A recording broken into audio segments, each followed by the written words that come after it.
हम गोविंदपुर में मौजूद है जहाँ पे लोधी समाज द्वारा खुशी प्रतिभा नागापुरे तुम्ही साजरी केलेली आहे.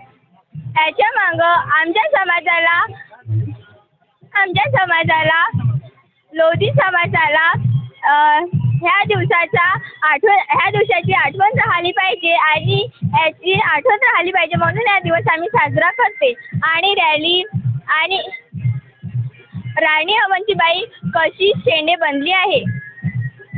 राणी अवंतीबाईचा जन्म 16 ऑगस्ट 1857 मध्ये झाला. राणी अवंतीबाईला लहानपणीपासून घोडसवारीचा खूप नाद होता. राणी अवंतीबाईचा विवाह विक्रमादित्य सोबत झाला. राणी अवंतीबाईला 2 मुले होते, अमरसिंह आणि शेरसिंह. तुमच्या समाजाला माझं नाव कशिश संजय शेंडे. मी राणी अवंतिकाबाई बनलेली आहे. आमच्या लोधी समाजामध्ये अशी जयंती आजचा दिवस आठवण राहिला पाहिजे म्हणून आम्ही हे जयंती साजरी करतो. हेलो, मैं हूँ नेहा खान और आप देख रहे हैं HSN 24 न्यूज़. HSN न्यूज़ 24ला माझ्याकडून मनापासून खूप खूप शुभेच्छा. त्यांच्या पुढील वाटचालीसाठी त्यांना खूप खूप खूप खूप शुभेच्छा.